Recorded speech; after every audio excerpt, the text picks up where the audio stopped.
Election commission के ऊपर सवाल उठाना, उनको धमकी देना, इलेक्शन कमीशन के कामकाज में रोड़े डालना, अड़चने डालना, विपक्ष के इन सभी प्रयासों को का पर्दाफाश कर माननीय गृह मंत्री जी ने आज विपक्ष की पोल खोल की है। इस देश में घुसपैठी वोटर बने और उन वोट के आधार पर कांग्रेस हो, तृणमूल कांग्रेस हो, समाजवादी पार्टी हो, ये उन वोटों के आधार पर, घुसपैठी वोटों के आधार पर, फर्जी वोटों के आधार पर जीतने का प्रयास करेंगे तो भारत की जनता उनको कभी बख्शेगी नहीं। को लेकर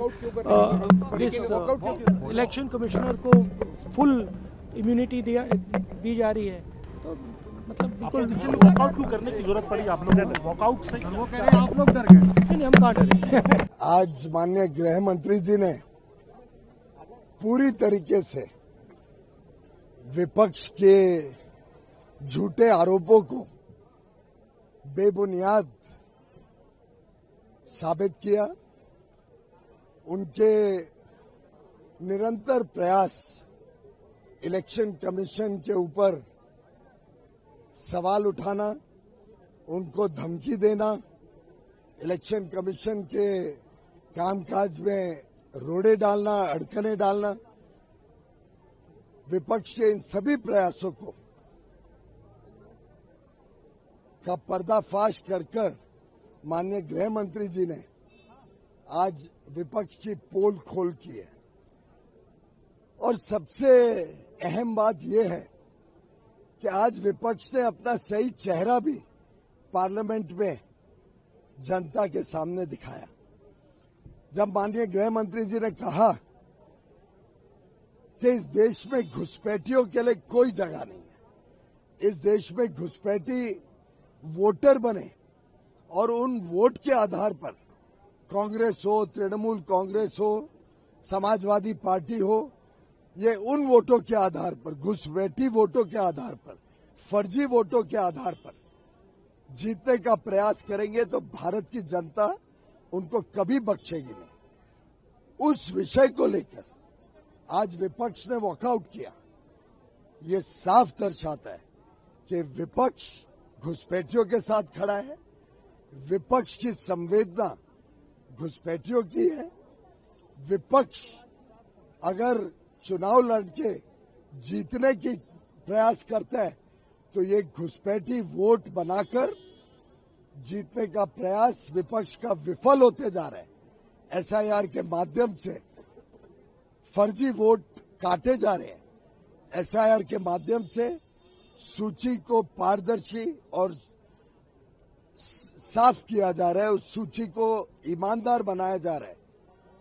शुचिता, इलेक्टोरल रोल्स की शुचिता सुनिश्चित की जा रही है और घुसपैठियों को बाहर निकाला जा रहा है। इस बात पर आपत्ति होने के कारण विपक्ष ने वॉकआउट किया।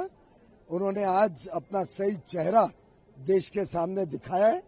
माननीय गृह मंत्री जी ने सही कहा कि जिस प्रकार से विपक्ष का रवैया है, जिस प्रकार से कांग्रेस और उनके साथी दल तृणमूल कांग्रेस, समाजवादी पार्टी, डीएमके घुसपैठी वोट के ऊपर वॉकआउट करते हैं, ये दिखाता है कि उनके पास जनता का आधार नहीं है, जनता का वोट नहीं है, जनता में लोकप्रियता नहीं है, घुसपैठियों में लोकप्रियता है और वो घुसपैठियों के आधार पर चुनाव जीतकर इस देश का भला नहीं कर सकते। ये सिद्ध किया है बिहार की जनता ने, सिद्ध किया 202 सीटें 243 सीटों में से देकर कि घुसपैठी वोट इस देश का भविष्य नहीं तय करेगा, भारत का नागरिक ही इस देश का भविष्य तय करेगा। कांग्रेस, तृणमूल कांग्रेस, डीएमके, समाजवादी पार्टी, इन सबको जनता के वोट के आधार पर आना होगा। घुसपैठियों के आधार पर वो इस देश में शासन नहीं कर सकते। राहुल प्रियंका ये कह रहे थे कि चुनाव आयोग को बचा रहे हैं अमित शाह। चुनाव आयोग एक स्वैत संस्था है, कॉन्स्टिट्यूशनल अथॉरिटी है, संवैधानिक उनका कामकाज है और उसको कोई बचाना की आवश्यकता नहीं है। वो अपने संवैधानिक जिम्मेदारियों का निर्वहन करते हैं। ये भी कह रहे हैं कि जो सवाल वो पूछे हैं वो ऐसा एक सवाल नहीं है, ऐसा एक सवाल नहीं है। चुन चुन के एक एक सवाल का जवाब माननीय गृह मंत्री जी ने दिया है। समझने वाले समझ गए। तो हमने पॉइंट्स रखे हैं, उसका जवाब नहीं दिया, एक एग्जाम्पल लेकर बोल रहे हैं, तो it is a completely defensive response. आपने उनका चेहरा तो देखा होगा।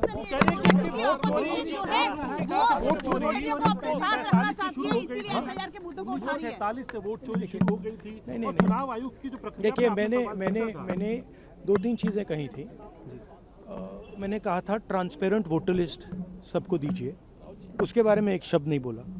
मैंने कहा कि ईवीएम का आर्किटेक्चर सबको दे दीजिए, उसके बारे में एक शब्द नहीं कहा। मैंने कहा था कि बीजेपी के नेता हरियाणा में और बिहार में वोट दे रहे हैं, उसके बारे में नहीं कहा। मेरे प्रेस कॉन्फ्रेंसेस में सॉलिड प्रूफ है, उसके बारे में कुछ बोला नहीं।